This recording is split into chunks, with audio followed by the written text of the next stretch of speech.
Hello friends. कल मैंने आप लोगों को यूपी पीसीएस 2025 के पेपर सॉल्व कराए थे। उसमें हमारे 80 क्वेश्चन हो गए थे। अभी हम थोड़ा सा और आगे बढ़ते हैं और उसके आगे चलते हैं। मेरे ख्याल से हाँ 80 क्वेश्चन है अप्रॉक्स।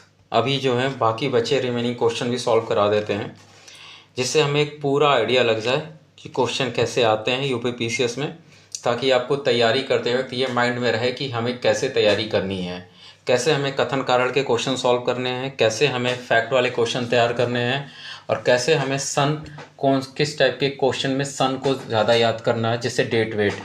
तो आपको एक तरीका समझ आ जाएगा कि क्रोनोलॉजी कहाँ पूछती है, अरेंज कहाँ पूछता है, आरोही अवरोही क्रम कहाँ पूछता है, किस टाइप में क्वेश्चन कैसे आते हैं। इस वजह से जब भी आप कभी किसी चीज़ की तैयारी करें तो मेरा पर्सनल सजेशन रहेगा कि आप सबसे पहले पीवाईक्यू क्वेश्चन ज़रूर देखें। जब आप पीवाईक्यू क्वेश्चन देखते हैं तो आपको एक आइडिया आता है कि आगे कैसे बढ़ना है, और अब तभी आप अपना बेस्ट दे पाओगे। पूरा थ्योरी पढ़ के अगर आप पढ़ते हो फिर सॉल्व करते हो तो वो अच्छा प्रोसेस है, बट वो उतना यूज़फुल नहीं है जितना आप रिवर्स प्रोसेस में काम करते हो। पहले क्वेश्चन देखो फिर थ्योरी पढ़ो तो आप आंसर जब ईजिली ढूंढ पाओगे। ठीक है, चलिए 78 क्वेश्चन अभी चलते हैं। 80 क्वेश्चन हो गया था, ओके।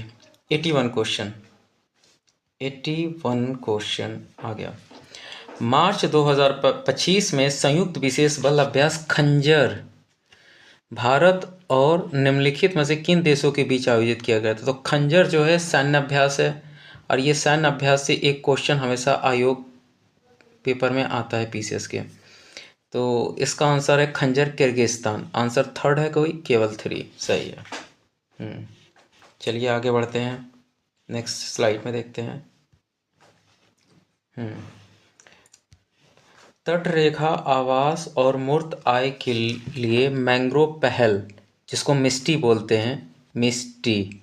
मिस्टी क्या है कि एक पहल चालू की गई थी गवर्नमेंट की तरफ से, कि इनमें कौन सा कथन सही है। इसे 2019 में प्रारंभ किया गया था, गलत। ये मैंग्रोव से है, 2022 में चालू किया गया था। इसका उद्देश्य मैंग्रोव वनों को पुनर्स्थापित करना, सही है। देखो मिस्टी का फुल फॉर्म देखिए, जब भी कोई फुल फॉर्म देखना हो तो आप उसको इंग्लिश में प्रीफर किया करिए, क्योंकि वो जो नाम होता है वो इंग्लिश में ही होता है। जैसे ये देखिए, mangrove initiative for shoreline habitat and tangible income. एक मिनट में इसको सही से लाइन कर देता हूँ। Mangrove initiative for shoreline habitat and tangible income, जिसको मिस्टी बोलते हैं। तो ये इसका फुल फॉर्म है। कभी कभी एग्जाम में फुल फॉर्म भी पूछ लेता है, तो सिर्फ फुल फॉर्म भी तैयार किया करिए। नेक्स्ट क्वेश्चन, कथन और कारण है। राष्ट्र एकता की अवधारणा में राजनीतिक, आर्थिक, सामाजिक, सांस्कृतिक और मनोवैज्ञानिक आयाम तथा उनके बीच आंतरिक संबंध सम्मिलित हैं, सही है। राष्ट्र एकता परिषद का गठन 1961 में अनेकता में एकता के सिद्धांत के आधार पर किया गया, यह भी सही है। देखिए दोनों ही वाक्य सही हैं, लेकिन ये क्या इसकी व्याख्या करता है, इस चीज़ को समझिए। राष्ट्र एकता की अवधारणा में राजनीतिक, आर्थिक, सामाजिक, सांस्कृतिक और मनोवैज्ञानिक आयाम तथा उनके बीच आंतरिक संबंध सम्मिलित है, क्योंकि राष्ट्र एकता परिषद का गठन 1961 में अनेकता में एकता के सिद्धांत के आधार पर किया गया। तो आप जब इसमें क्योंकि लगाओगे तो कारण एक्सप्लेन कर देगा, तो आप पाओगे कि ये कारण एक्सप्लेन ही नहीं कर रहा सही से। ये कह रहा आंतरिक संबंध सम्मिलित हैं, इसका रीज़न बताना हमें। तो इसका रीज़न ये नहीं है, ये तो उसने बता दिया कि स्थापना क्यों की गई थी, उसका रीज़न हमें बताना है। ठीक है, तो इसलिए इसका आंसर हो जाएगा व्याख्या। दोनों सही है लेकिन व्याख्या नहीं करता है। एक सामान्य 70 किलोग्राम व्यक्ति पाए जाने वाले निम्नलिखित तत्वों पर विचार कीजिए, इन्हें सही बढ़ते क्रम में व्यवस्थित कीजिए। ये आयोग का बहुत डिफरेंट क्वेश्चन था इस बार। आयोग का ऐसे क्वेश्चन कर पाना थोड़ा सा डिफिकल्ट होता है, बट ठीक है, आयोग का है, पेपर है, जो मन करता है वो पूछता है। कुछ क्वेश्चन तो वो ऐसे पूछता है जो कोई ना कर पाए। इसको अरेंज करना है बढ़ते हुए क्रम में। तो सबसे कम क्या पाया जाता है, कॉपर। उसके बाद सबसे कम कॉपर है, उसके बाद क्या है, बढ़ते हुए क्रम व्यवस्थित करना, कॉपर है, फिर आयरन, उसके बाद हमारा सोडियम, देन उसके बाद पोटेशियम। तो ये हमारी क्रोनोलॉजी बनेगी, आंसर बी हो जाएगा। हम्म। नीचे दो कथन दिए गए हैं जिनमें एक को अभिकथन दूसरे को कारण कहा गया। ऑस्ट्रेलिया का भीतरी भाग मरुस्थलीय तथा अर्धमरुस्थलीय, ये सही है। उत्तरी ऑस्ट्रेलिया समशीतोष्ण कटिबंध में स्थित है, ये गलत है। उत्तरी ऑस्ट्रेलिया समशीतोष्ण कटिबंध क्षेत्र में नहीं स्थित है। उत्तरी ऑस्ट्रेलिया अगर आप देखोगे तो वहाँ से मकर रेखा गुजरती है। मकर रेखा के नीचे जो पड़ता है वो एरिया ठंडा होता है और उसके ऊपर वाला एरिया थोड़ा सा गर्म होता है, ठीक है ना। तो आप यहाँ पे देखोगे तो ये गलत हो जाएगा, इस वजह से इसका आंसर ए और सी भी है। आपको मैपिंग आनी चाहिए, वो ये वर्ल्ड मैपिंग का क्वेश्चन है, लेकिन आपको जब मैप क्लियर रहेगा तभी आप ये क्वेश्चन कर पाओगे। तो मैपिंग पे भी आप थोड़ा सा ध्यान दिया करिए। साइंस के क्वेश्चन मेरे से हिंदी में हो नहीं पाते हैं, तो मैं इंग्लिश में पहले करूँगा, फिर हिंदी में आपको एक्सप्लेन कर दूंगा। With reference to isotopes which of the following statement is correct? Atoms with identical atomic number but different atomic mass numbers are known as isotopes, सही है। Protium, deuterium, tritium are isotopes of carbon, देखिए यहाँ पे क्या लिखा है, carbon, तो ये गलत हो जाएगा। कार्बन के आइसोटॉप नहीं होते हैं, हाइड्रोजन के होते हैं, इसलिए आंसर बी हो जाएगा। ये कह रहा है कि एटॉमिक मास सेम हो, सॉरी, एटॉमिक नंबर सेम हो और एटॉमिक मास डिफरेंट हो, ऐसे को क्या बोलते हैं, आइसोटोप्स बोलते हैं, ठीक है। हिंदी में पढ़ लेते हैं। समस्थानिक आइसोटोप के संदर्भ में निम्नलिखित में से कौन सा कथन सही है? समान परमाणु क्रमांक किंतु अलग परमाणु द्रव्यमान वाले परमाणुओं को समस्थानिक कहते हैं, सही है। प्लूटोनियम, ड्यूटेरियम और ट्रिटियम कार्बन के समस्थानिक है, गलत है, ठीक है। नेक्स्ट क्वेश्चन, पारिस्थितिक तंत्र के संदर्भ में निम्नलिखित में से कौन से कथन सही हैं? हरे पौधे स्थलीय पारिस्थितिक तंत्र में अपनी पत्तियों पर पड़ने वाली सूर्य की रोशनी की लगभग 1% ऊर्जा को ग्रहण करते हैं, सही है। लगभग 10% कार्बनिक पदार्थ उपभोक्ताओं के अगले उच्च स्तर तक पहुंचता है, ये इन्वायरमेंट का क्वेश्चन है। और इसमें जो है ये लिंडमैन का कॉन्सेप्ट है, जिसमें ये बताया गया था कि 10% का रूल इसमें काम करता है। 10% का रूल ये है कि कोई भी पौधा हो, कुछ भी हो, वो अगर सूर्य से 100% एनर्जी लेती है तो उसका सिर्फ 10% अपने पास स्टोर करेगी, बाकी वो छोड़ देगी। फिर इसी तरीके से आगे के ऊर्जा प्रवाह का होता रहता है, इसलिए इसके दोनों ऑप्शन सही हैं, ठीक है। एक बार अगर आपका कॉन्सेप्ट क्लियर हो गया तो फिर आपको कभी भी प्रॉब्लम नहीं होगा, इसलिए कॉन्सेप्ट पे ज़रूर अच्छे से ध्यान दीजिएगा। कई कॉन्सेप्ट इसी पेपर से सॉल्व हो जाएंगे आपके। ये पत्तन है और राज है, तो आपको पता होना चाहिए पारादीप कहाँ है, उड़ीसा में है। तूतीकोरिन कहाँ है, काकीनाडा कहाँ है, काकीनाडा आंध्र प्रदेश में है, ठीक है। अलुपुझा जो है केरल में है। तूतीकोरिन तमिलनाडु में, आंसर ये हो गया। 91 क्वेश्चन क्या है? निम्नलिखित घटनाओं को सही कालक्रम अनुसार क्रम में व्यवस्थित कीजिए, नीचे दिए कोड से सही उत्तर को चुनिए। कन्नौज, हाँ। चौसा का युद्ध, हाँ, रुको मुझे भी याद करना, मुझे तो याद रहता है लेकिन इतने फैक्ट हैं तो माइंड से होता है। दोराहे का युद्ध होता है 1932 में। सामूगढ़ का युद्ध होता है, देखिए मैं 1900 लिख रहा हूँ, मैं भी क्या। दोराहे का युद्ध होता है कब, कब होता है दोराहे का युद्ध? ये कब की बात है? ये शेरशाह की बात है, शेरशाह के टाइम की बात है। शेरशाह कब आया था, ठीक ठीक, 1532 में। चौसा का युद्ध, सामूगढ़ का युद्ध हो जाता है आपका 1558 में। 1558 में, 58 या 57 पड़ता है। बिलग्राम और कन्नौज का युद्ध होता है 1540 में, और चौसा का युद्ध उसके बाद होता है। तो आंसर देखेंगे 1532 के बाद चौसा का युद्ध होता है। आई थिंक मेरे ख्याल से चौसा का युद्ध 1539 के पास होता है। तो अब ये देखिए, पहले क्या आएगा, दोहराए का युद्ध आएगा, फिर चौसा का युद्ध आएगा, फिर कन्नौज का युद्ध आएगा, और सबसे लास्ट में सामूगढ़ का युद्ध आएगा। तो ये ईयर वाले क्वेश्चन है, इसलिए मैं कह रहा था ईयर वाले क्वेश्चन को भी देखते रहिए। निम्नलिखित में से कौन ग्रंथ कालिदास के द्वारा नहीं लिखा गया है? देखिए ग्रंथ भी पूछता है, ये एंशिएंट हिस्ट्री का क्वेश्चन है। तो मेघदूत, रघुवंशम लिखा गया, श्रृंगार शतक नहीं लिखा गया है। तो इसमें पूछा कौन सा नहीं लिखा गया है। निम्नलिखित भाषाओं में कौन सी भारतीय संविधान की 8वीं अनुसूची में नहीं है? तो आपको पता है डोंगरी, बोडो, नेपाली है, भोजपुरी नहीं है। ठीक है, ये 22 भाषाएं हैं। इसको आप पॉलिटी में इसको ये टॉपिक मिलेगा आपको।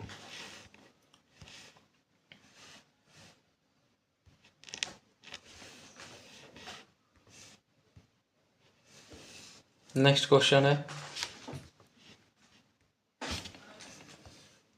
निम्नलिखित में से कौन सा विभाग उत्तर प्रदेश में सतत विकास लक्ष्यों से संबंधित राष्ट्र संकेतक ढांचक प्रगति रिपोर्ट तैयार करता है? तो आपको पता है योजना विभाग। ये गलत हो जाएगा।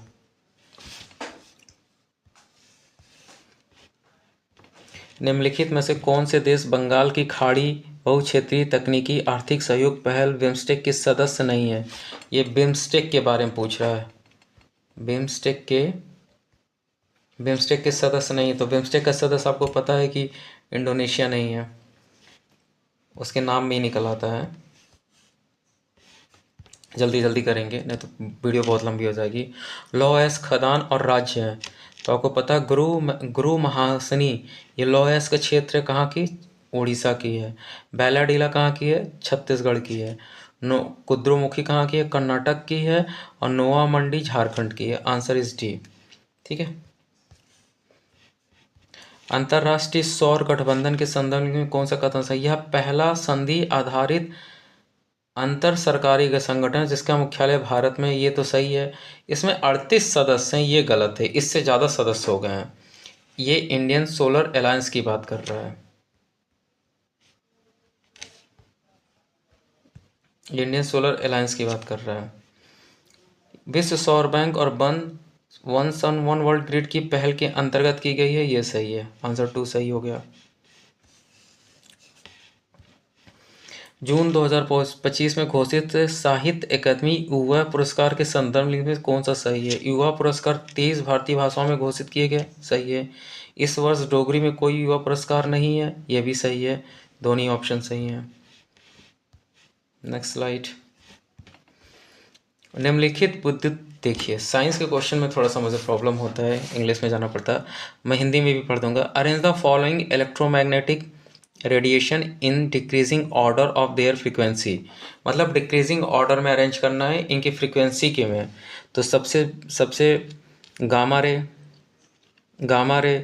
देन उसके बाद गामा रे के बाद फिर क्या आएगा? Decreasing frequency. गामा रे के बाद आपका आएगा एक्सरे, एक्सरे के बाद आपका आएगा क्या है? Ultra violet rays. देन उसके बाद विजुअल आ जाएगा। विजुअल तो आता ही है, लेकिन हमें इस ऑप्शन पे चलना है, रेडियो वेव्स आ जाएगा। तो ऑप्शन बी। निम्नलिखित विद्युत चुंबकीय विकिरण की उनकी आवृत्तियों के घटते क्रम व्यवस्थित कीजिए। तो सबसे पहले गामा किरण आएगा, फिर एक्स किरणें आएंगी, फिर परावैंगनी किरणें आएंगी, फिर रेडियो किरणें आएंगी। ठीक है, आधुनिक लोकतंत्र राज्य में आर्थिक, सामाजिक और राजनीतिक कार्यों हेतु निदेशक सिद्धांत महत्वपूर्ण है, सही है। आर्थिक और सामाजिक लोकतंत्र की स्थापना करना ही निदेशक सिद्धांत का मूल उद्देश्य है। इसी तो ये निदेशक पॉलिटी का क्वेश्चन है, नीति निदेशक सिद्धांत के। सिंधु घाटी सभ्यता से संबंधित निम्नलिखित पुरातात्विक स्थलों में कौन आज के उत्तर प्रदेश में स्थित है? तो आपको पता है राखीगढ़ नहीं है, राखीगढ़ तो उत्तर प्रदेश में नहीं है, ये हरियाणा में है। मंडी उत्तर प्रदेश में, होलास उत्तर प्रदेश में। आंसर ये हो जाएगा।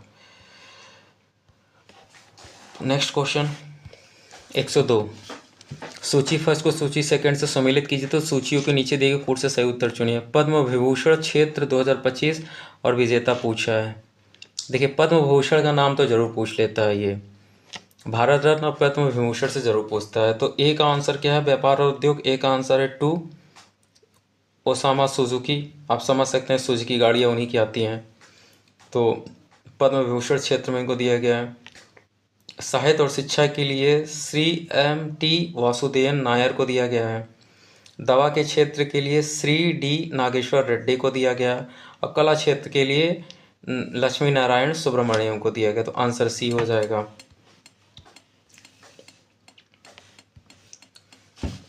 एक मिनट पानी पी लूँ।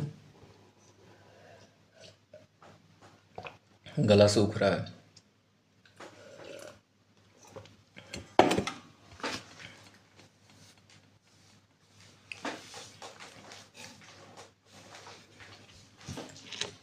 हिमालय पर्वत में विभिन्न प्रकार की वनस्पतियां पाई जाती हैं, सही है। हिमालय में ऊंचाई के साथ जलवायु में भिन्नताएं हैं, ये भी सही है और दोनों की सही व्याख्या करता है। सामान्य शीशा तथा टिन के मिश्र धातु का प्रयोग फ्यूज तार के पदार्थ के रूप में किया जाता है, सही है। देखिए साइंस के भी क्वेश्चन कथन कारण में आ रहे हैं। शीशा और टिन के मिश्र धातु का गलनांक तांबे एल्युमिनियम के गलनांक से अधिक होता है, गलत है।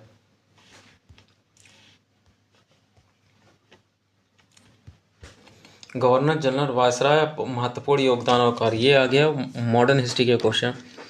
तो आपको पता है कि बंगाल का स्थायी बंदोबस्त किसने लगाया था? लॉर्ड कॉर्नवालिस ने। लॉर्ड डलहौजी ने क्या किया था? व्यक्तिगत का सिद्धांत अपनाया था। ये मॉडर्न हिस्ट्री में आपको पढ़ाया जाएगा। लॉर्ड कर्जन ने क्या किया था? बंगाल का विभाजन किया था। और लॉर्ड विलियम बेंटिंग ने क्या किया था? सती प्रथा का निषेध किया था। संसद की संयुक्त बैठक के संदर्भ में कौन सा कथन सही है? भारत के संविधान के अनुच्छेद 109 में संसद की संयुक्त बैठक का प्रावधान करता है, गलत है। 108 में है संयुक्त बैठक का। 109 आपका धन विधेयक क्यों लेके है। संविधान संशोधन विधेयक को पारित करने के लिए संसद की संयुक्त बैठक आहूत की जा सकती है? नहीं, संविधान संशोधन बैठक के लिए नहीं की जा सकती है, सिर्फ साधारण विधेयक के लिए की जा सकती है। आपिको आंदोलन निम्नलिखित में से भारतीय राज्यों से संबंधित है? तो आपको पता है कर्नाटक है। ये जब आप इन्वायरमेंट पढ़ेंगे तो उसमें मिलेगा आपको। निम्नलिखित में कौन भारतीय उपन्यासकार और पत्रकार 2026 के अंतर्राष्ट्रीय बुकर पुरस्कार के 5 सदस्यीय जूरी का हिस्सा है? ये इसने बहुत अलग ही क्वेश्चन पूछा है, बहुत डीप क्वेश्चन पूछा है। इसका नीलांजना एस राय होगा। ये करंट अफेयर का क्वेश्चन है। बुकर पुरस्कार के जूरी सदस्यों के बारे में पूछ लिया। क्या बात है। भारत वन स्थिति रिपोर्ट 2023 के अनुसार उत्तर प्रदेश निम्नलिखित में से किन जिलों में उनके कुल क्षेत्रफल की 20% अधिक पर वन है? ये अभी लेटेस्ट रिपोर्ट आई थी। इसका आंसर चंदौली और श्रावस्ती है। आंसर इस बी हो गया। उत्तर प्रदेश के निम्नलिखित जिलों में कौन सा जिले उत्तर प्रदेश के केवल एक अन्य जिले के साथ अपनी सीमा साझा करता है? तो आपको पता है ललितपुर। ललितपुर आपने देखा होगा तो ललितपुर अगर आपने देखा होगा तो ललितपुर जो है एमपी से घिरा हुआ है पूरा का पूरा। ठीक है। क्वेश्चन नंबर 111 है। क्वेश्चन नंबर 111 में क्या बोल रहा है?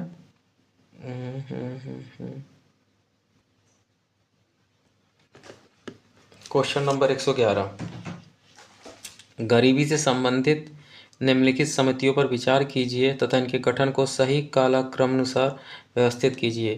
तो आपको बता देते हैं, लकड़ावाला समिति का गठन जो हुआ था सबसे पहले हुआ था। ठीक है। उसके बाद लगभग 1900 अलग समिति के बाद हुआ था, तो लगभग 1900 मोटा मोटा मान सकते हैं कि 1990 के आसपास। फिर रंगराजन समिति का हुआ था दूसरे नंबर पे। फिर तेंदुलकर समिति का हुआ था। उसके बाद फिर किसका फिर क्या हुआ था? 3-2 नहीं, कुछ तो मैं गलत कर रहा हूँ। इतने जब फैक्ट पढ़ेंगे तो क्या होगा। प्रॉब्लम बस इतने होती है जीएस के पेपर में कि आपको फैक्ट बहुत पढ़ना पड़ता है। जैसे हमें जो पता है, लकड़ावाला समिति पहले नंबर पे, दूसरे नंबर पे तेंदुलकर समिति, और सबसे लास्ट में ये हो गया रंगराजन समिति। इसके बारे में मुझे नहीं आइडिया था। तो अगर इसके बारे में नहीं आइडिया तो आप ऑप्शन देखो, 1-3-2 आ रहा है। 1-3-2 1-3-1-3-2 मतलब ये नंबर आएगा, तो इस वजह से हो जाएगा।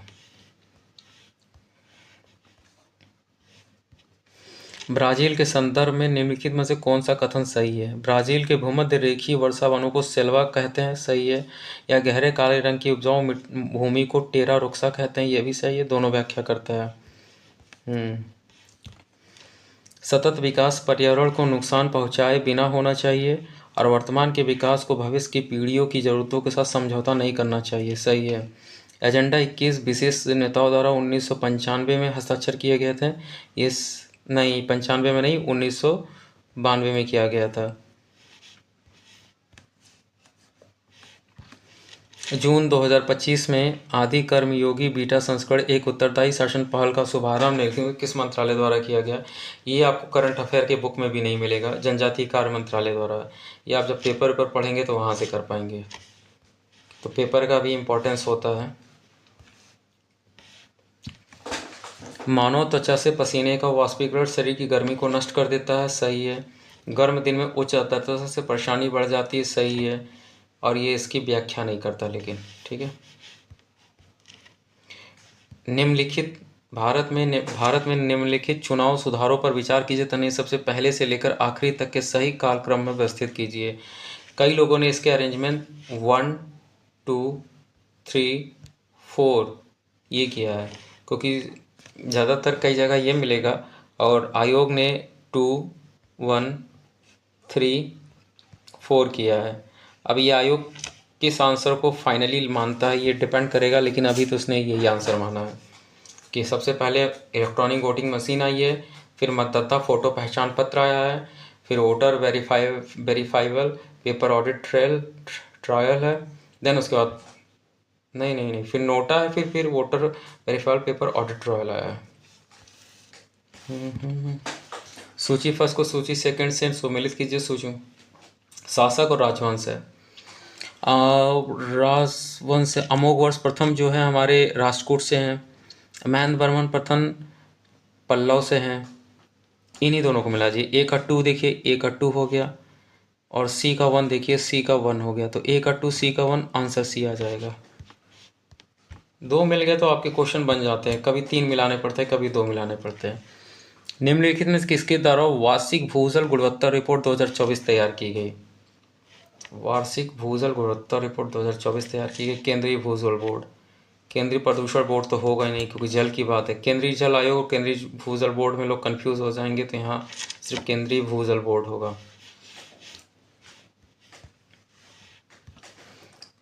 अलाउद्दीन खिलजी की निम्नलिखित विजयों को सही कालक्रम में व्यवस्थित कीजिए, तो नीचे दिए गए कोड से सही उत्तर को चुनिए। आप इस क्वेश्चन को इस तरीके से कर सकते हैं कि सबसे लास्ट में युद्ध वारंगल का होता है, जो दक्षिण का युद्ध होता है अलाउद्दीन खिलजी का, तो आप इसको ले लो। और सबसे पहले जैसलमेर का होता है, तो इसको आप सीधा अरेंज कर सकते हो। तो 2 और 3 कहाँ है, तो 2 और 3 आपको मिल गया, 2 और 3 ये हो गया। वैसे मैं आपको मोटा मोटा ईयर भी बता देता हूँ। वारंगल का लगभग आपको मिलता है 1310 के आसपास, हाँ 1310 के आसपास होता है। और रणथंभौर का गुजरात के बाद रणथंभौर होता है, तो 2 इसका सबसे पहले हो जाता है। फिर उसके बाद जो है रणथंभौर आता है लगभग 1301 के पास। देन उसके बाद जो है चित्तौड़ का आता है लगभग 1303 के पास। उसके बाद 1310 के आसपास इसका आता है, ठीक है।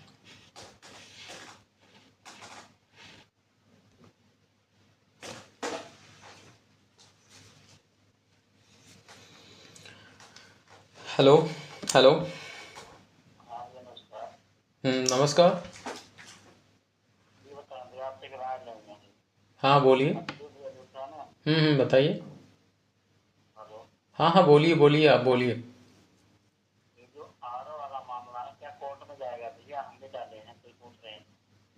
आप पिटिशनर बने हैं आप?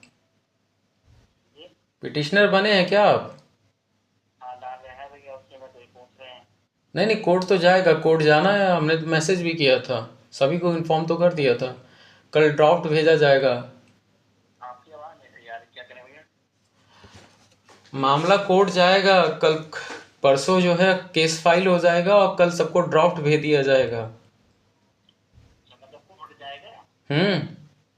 आप तभी तो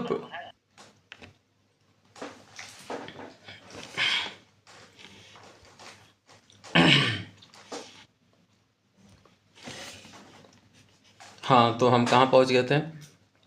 अब आते हैं क्वेश्चन नंबर 120 पे। क्वेश्चन नंबर 1 सेकेंड यार, ठीक है, हम कहाँ पहुँचे थे? क्वेश्चन नंबर ये थोड़ा तेज़ी से कवर करते हैं। हिमालय अनेक बड़ी सतत वाहिनी नदियों का उद्गम स्थल है, सही है। हिमालय की ऊंची श्रेणियाँ सदा हिमाच्छादित रहती हैं, ये भी सही है, और इसकी सही व्याख्या भी करता है। नेक्स्ट स्लाइड पे जाते हैं। निम्नलिखित में से किस संगठन द्वारा वैश्विक वेतन रिपोर्ट 2024-25 जारी की गई है? तो पता है कि जो वेतन से रिलेटेड है तो ILO जारी करता है, इंटरनेशनल लेबर ऑर्गेनाइजेशन तो अंतर्राष्ट्रीय श्रम संगठन। 122 क्वेश्चन। निम्नलिखित पर विचार कीजिए तथा उन्हें सही काल क्रमानुसार क्रम व्यवस्थित कीजिए। काम के बदले अनाज, ये 1977 के आसपास आया था। सामुदायिक विकास कार्यक्रम 1952 में हुआ था। और स्वरोजगार ग्रामीण युवाओं को प्रशिक्षण ट्राइशम 1989 के आसपास आया था। और सूखा प्रवण क्षेत्र कार्यक्रम, तो आप देखोगे कि 1952 में 2 आ जाएगा और सबसे लास्ट में क्या जा रहा है, ये काम के बदले ये ट्राइसम जा रहा है सबसे लास्ट में, इसी से आंसर सी हो जाएगा। ठीक है। हाँ, ये क्या है, वित्त आयोग और अध्यक्ष है, तो 11वें वित्त आयोग 14वें वित्त आयोग अध्यक्ष डॉक्टर YV रेड्डी हैं। और 11वें आपके हैं एक और कौन है, 11वें हैं, 14वें देखो डी का 2 हो गया, डी का क्या है, डी का 2 हो गया, एक ही ऑप्शन तो आया, डी का 2 हो गया, डॉक्टर YV रेड्डी, डी का 2।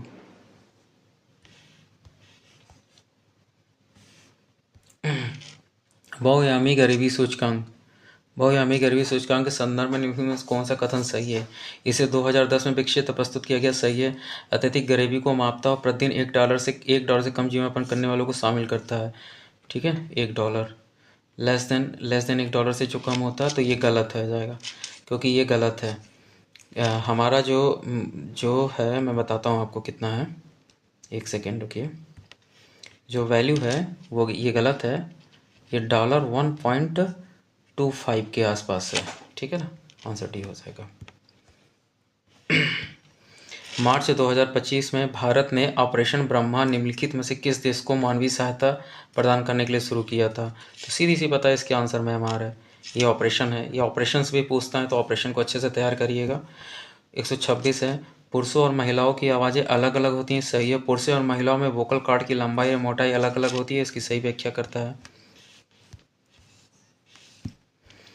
राष्ट्रीय मतदाता दिवस 25 जनवरी, संविधान दिवस 27 जनवरी है, मानवाधिकार दिवस, राष्ट्रीय मतदाता दिवस, एक सेकेंड क्या गड़बड़ कर दे रहा हूँ मैं। राष्ट्रीय मतदाता दिवस 25 जनवरी है, संविधान दिवस 27 जनवरी गलत है। संविधान दिवस जो है 27 जनवरी नहीं है, संविधान दिवस जो है 26 नवंबर है। हाँ, 26 नवंबर है, वही मैं सोच रहा था, 26 नवंबर है। और राष्ट्र मतदाता 25 जनवरी, मानवाधिकार दिवस ये भी गलत है, ये लगभग मानवाधिकार दिवस 10 दिसंबर है। इसमें पूछा कौन सा सही, नहीं तो आंसर 2 और 3। ठीक है ना, मैंने नहीं देखा, ध्यान दिया, ऐसा ही होता है क्वेश्चन में भी। निम्नलिखित घटनाओं पर विचार कीजिए तथा इन्हें सही कालक्रम में व्यवस्थित कीजिए। अंग्रेजों द्वारा अवध का अधिग्रहण, एल्बर्ट विल विवाद कब हुआ था? एल्बर्ट विल विवाद जो हुआ था, एल्बर्ट एक वो थे, वायसराय थे उनके टाइम में ये सब चीज़ें हुई थी, इसलिए इसको एल्बर्ट विल विवाद बोला जाता है। नील विद्रोह कब हुआ था? ये हुआ था 1800। भाई डिलीवर वाला पेन नहीं दे रहा है, 2 बार कॉल कर चुके हैं, 2 बार ऑर्डर कर चुके हैं। 1860। द्वितीय आंग्ल अफगान युद्ध 1882 के आसपास हुआ था, लिटन के टाइम हुआ था अफगान युद्ध। एल्बर्ट विल विवाद उसके पहले हुआ था, लिटन से पहले। अंग्रेजों द्वारा अवध का अधिग्रहण, अंग्रेजों द्वारा अवध का अधिग्रहण कब हुआ था? 1856। तो आंसर इस क्या हो जाएगा? 1342।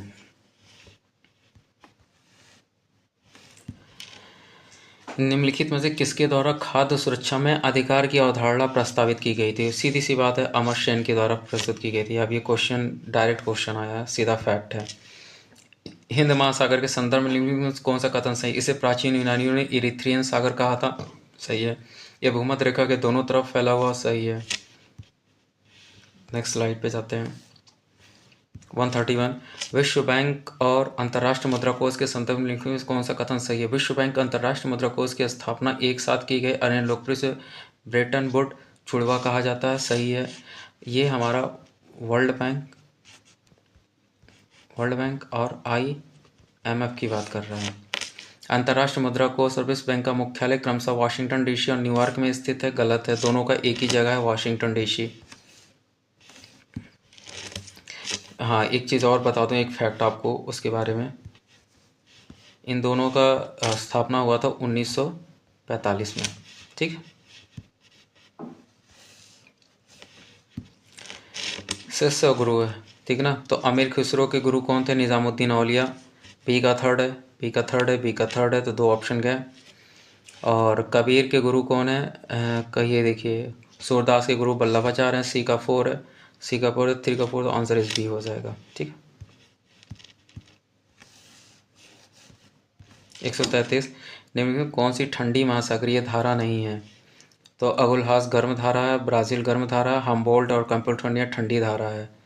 ये ठंडी धारा है, तो आंसर उसमें नहीं पूछा है। पर्यावरण की वहन क्षमता के संदर्भ में निम्नलिखित में से कौन सा कथन सही? संसाधन निष्कर्षण की दर संसाधन सृजन की दर से अधिक रहनी चाहिए। सही है। इसका मतलब ये है कि किसी चीज़ का उत्पादन ज़्यादा है और उसका खपत, मतलब उत्पादन ज़्यादा है, नहीं, उत्पादन कम है और खपत ज़्यादा है, तो वो चीज़ नुकसान करेगी। लेकिन अगर उत्पादन ज़्यादा और खपत कम है तो वो हमें फ़ायदा देगा। एक पेड़ के संदर्भ में कह सकते हैं, जैसे जो पेड़ पौधे होते हैं या संसाधन होता है, अगर उनका उत्पादन ज़्यादा है, मतलब उनका निष्कर्षण दर कम है और उनका खपत कम है, तो हमें फ़ायदा देगा। अपशिष्ट का उत्पादन पर्यावरण की अवशोषण क्षमता के भीतर रहना चाहिए, ये भी सही है, और ये गलत हो जाएगा। संसाधन की निष्कर्षण संसाधन की दर से अधिक रहनी चाहिए, गलत हो जाएगा। निम्नलिखित में से कौन सा युग्म सुमेलित नहीं है? दर्रा राज, लिपुलेख दर्रा आपको पता है उत्तराखंड में है, नाथुला दर्रा सिक्किम में, सही है। Bomdila Arunachal Pradesh, Shipki La Himachal Pradesh, answer D. Geography का क्वेश्चन था। निम्नलिखित में कौन से देश खाड़ी सहयोग परिषद का हिस्सा नहीं है? ये बहुत पुराना क्वेश्चन है, खाड़ी सहयोग परिषद, ये IAS में आया था ये क्वेश्चन। ये गल्फ कंट्री के बारे में पूछता है, जिसको हम बोलते हैं गल्फ कॉरपोरेशन काउंसिल, GCC। इसमें जो है आपको पता है इराक और ईरान नहीं है, ये रटना पड़ जाता है। भारत में जनहित याचिका कानून के शासन के लिए आवश्यक है, सही है। जनहित याचिका सामाजिक और आर्थिक रूप से कमजोर वर्गों को न्याय तक प्रभावशाली पहुंचाना करता है, सही है। दोनों की सही व्याख्या करता है। 38 क्वेश्चन है। ये क्या है? कौन सा सुमेलित नहीं है? नोकरेक मणिपुर गलत है, मानस असम सही है, अगस्तमलाई केरल सही है, आंसर डी। मैं बता देता हूँ नोकरेक कहाँ है, तो आप कंफ्यूज हो जाएंगे कि नोकरेक नहीं बताया सर ने। नोकरेक जो है मेघालय में है।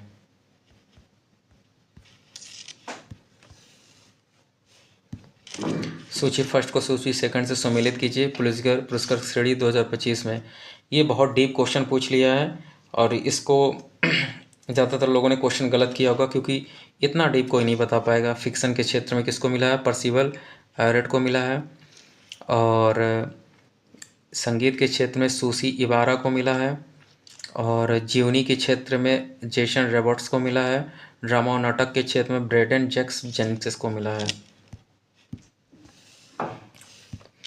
निम्नलिखित में कौन सी घटनाएं वर्ष 1911 में घटित हुई हैं? बंगाल का विभाजन का रद्द करना, राजधानी के कलकत्ता से दिल्ली परिवर्तन, ये सही है। कई लोगों ने कहा है कि ये क्वेश्चन, इसके आंसर ये नहीं होंगे, लेकिन हम आपको बता देते हैं।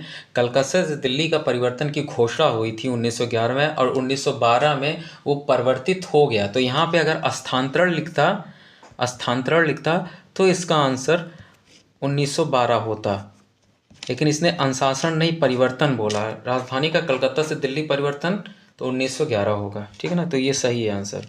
इस पे कई लोग क्लेम कर रहे हैं।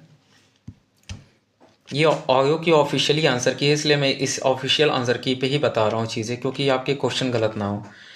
अनुसूची विषय 7वीं अनुसूची भाषा गलत है। ये क्या है? मैच कराना है, ठीक है। 7वीं अनुसूची क्या होती है? संघ और राज्य समवर्ती सूची होती है। 8वीं अनुसूची क्या होती है? भाषा होती है। 9वीं अनुसूची क्या होती है? कुछ अधिनियमों और विनियमों का सत्यापन। और 10वीं अनुसूची दल बदल के आधार पर होता है, आंसर सी हो जाएगा।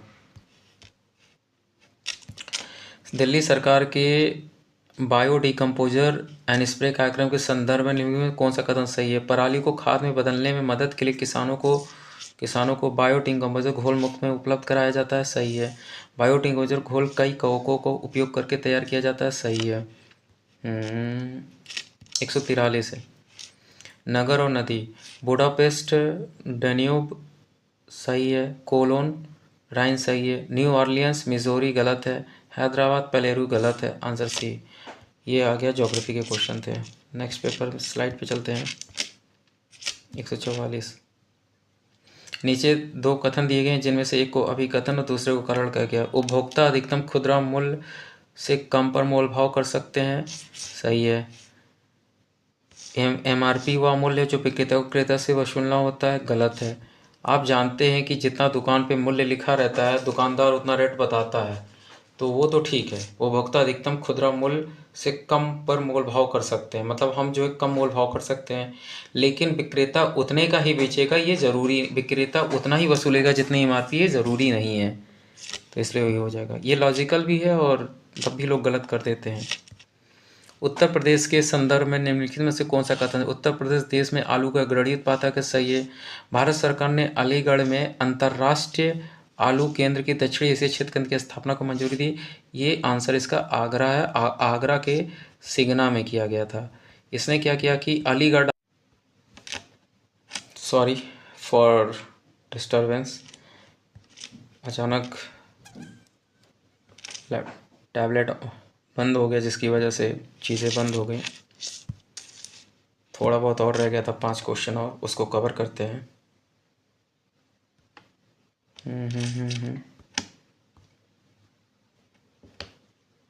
इंपोर्ट वाला फाइल, आपको मैं चीज़ें जैसे बता रहा हूँ उसको उसी तरीके से करिए।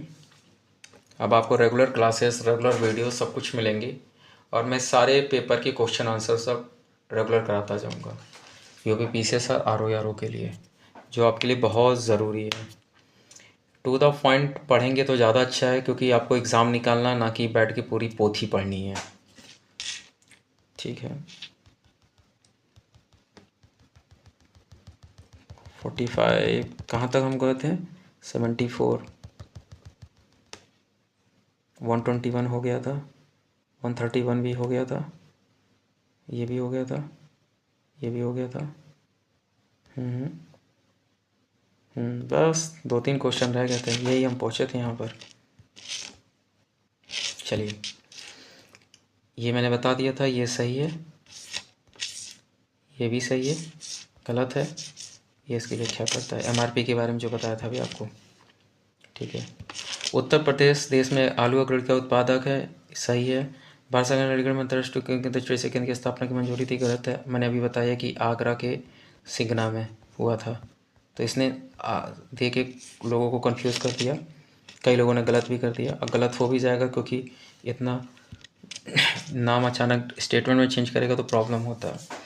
निम्नलिखित में से कौन सा युग में सही सम्मिलित नहीं है? बांध और नदी, तो बगलिहार बांध कहाँ है? चिनाब सही है।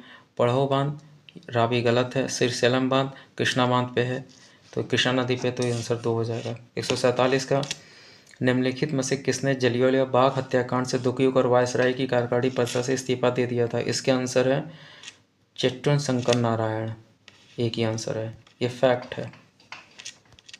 अब आ गया, बस क्वेश्चन खत्म होने वाला है। वैश्विक वित्तीय स्थिरता रिपोर्ट, ग्लोबल फाइनेंस, क्या है ग्लोबल फाइनेंस स्टेबिलिटी, किनके द्वारा जारी की जाती है? तो इसका आंसर अंतर्राष्ट्रीय मुद्रा कोष है, IMF। ये जरूर पूछता है आयोग, 1-2 क्वेश्चन जरूर पूछता है।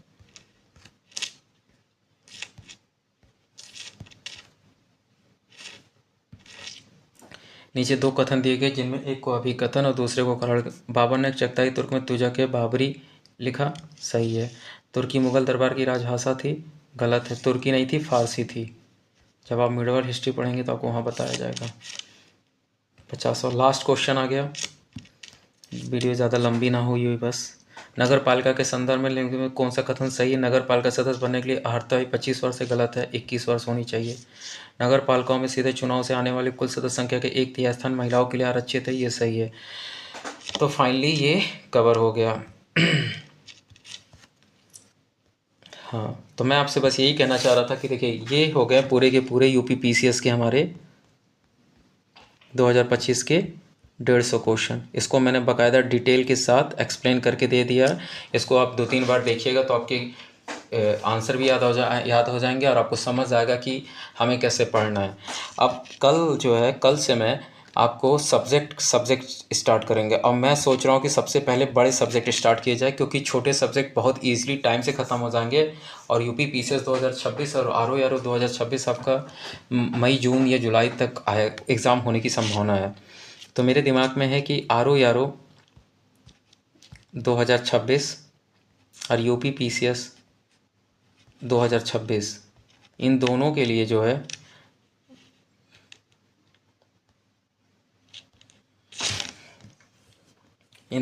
जो है हम कल से अपनी क्लासेस स्टार्ट करेंगे। तो सबसे पहले मैं हिस्ट्री के क्वेश्चन सॉल्व कराना चालू करूँगा घटना चक्र के, क्योंकि घटना चक्र में बहुत ही सॉलिड क्वेश्चन दिया हुआ और मैं इसको ईजिली एक्सप्लेन कर दूंगा। तो मैं आपको टारगेट दे दूंगा, उस अब टारगेट के अकॉर्डिंग आप अपनी तैयारी करिए। जो मैं आपको टारगेट दूंगा वही तैयारी करिए, और जो मैं यहाँ पढ़ा हूँ उसको जाके रिवाइज़ करिए, फिर उसके आगे की भी चैप्टर तैयार करिए। तो इससे यहाँ से क्या हो जाएगा कि आपके रिवीजन भी हो जाएगा और आपका बेसिक भी क्लियर हो जाएगा, और जहाँ जहाँ जो जो डाउट होगा वो मैं क्लियर करता चला जाऊँगा। तो आप एकदम to the point exam oriented focus होकर तैयारी हो जाएगी। आपको वीडियो अच्छी लगी हो, यूज़फुल लगी हो तो लाइक एंड सब्सक्राइब ज़रूर करिएगा, और आपके अगर कोई डाउट हो तो क्वेरी करिएगा और शेयर ज़रूर करिएगा। Thank you.